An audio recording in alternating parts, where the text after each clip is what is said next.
Unfortunately, in their teenage years, many teens start drinking, and like many of sin's marketing strategies, it looks very good in the beginning to some people, but the end is very, very bad. Alcohol related deaths in the United States, 95,000 people die every year from this. What a tragedy. Look at these stats. Who binge drinks? High school students, grade 9 to 12, almost 20% binge drink. That means you're drinking such excessive amounts of alcohol, you are literally poisoning your body. And these stats, a comparison of US boys and girls past month binge drinking. Look at those ages, 12 to 13, though it's small percentage.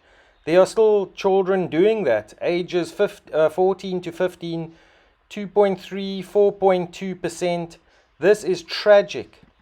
This is a shocking stat I don't think most people know. Most treated substances, that means people are in centers or in the hospital. I mean, look there on the left, you got crack, you got cocaine, heroin, marijuana, meth.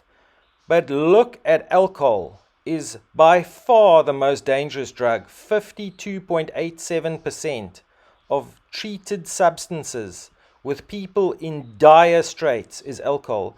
Listen to this girl, how unfortunately she boasts about her drinking and getting drunk. Guys, keep away from friends like this. These friends will lead you into these things or try and lead you into these things. There are very, very bad consequences over time. Unfortunately, in my family, we've had a number of alcoholics who died. Keep away from this and keep away from friends like this. Okay, so on Saturday, I had brunch in the morning for my bestie's birthday to celebrate, so I got drunk at brunch, and then I had to come home and do homework. I did homework 5 out of 10 drunk, and then I got ready for my other bestie's birthday dash costume party. So I went there and got a little crossfaded, great, and then I decided to leave a little bit early, and I called my boyfriend for the ride home, because it was like a 30-minute drive home, and I was sobered up, by the way, for the drive. I was not intoxicated for the drive. It was like hours later, and then he was like, come over. So was I gonna say no? No, I came over, and I got blackout, 10 out of 10 blackout drunk off of wine with his mother and his sister. Like blackout drunk. Just every time I looked at my cup, it was filled. It was filled again. And I was just drinking, and I was having a good time with them. And then, like, when Michael went to the bathroom, they were like, they started like, we were all drunk, so they started hyping me up, like, oh my gosh, like, no, like, we really love you. And I almost started crying because it was just a really sappy moment. And then I hugged his sister and I hugged his mom, and they were being so nice to me and like just really being accepting of me, which means a lot because I take him very seriously, and I also just love his family in general. Anyways, a successful weekend, and then I was hungover.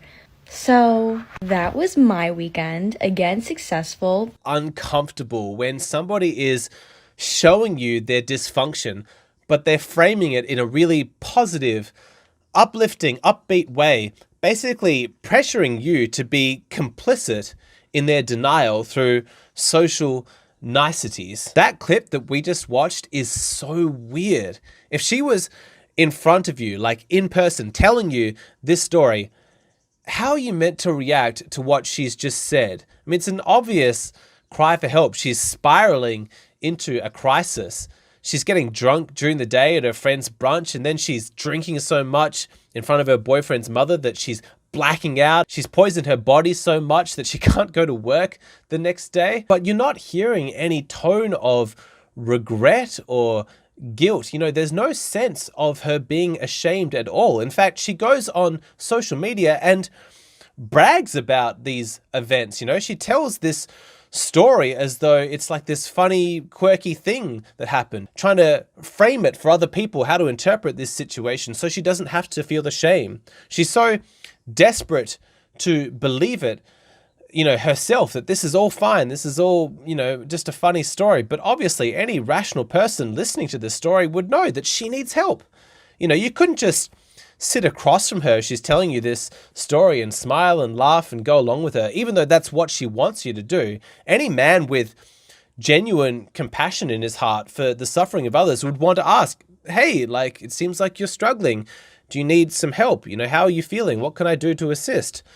Sooner or later, you learn this about party girls. They are running from something. They have some internal pain, and pretending that that's not the case, it makes you codependent, which is, of course, what they want from you. They want other people to be complicit in their choices, in their lifestyle. That way, she is not solely responsible for the choices that she's making.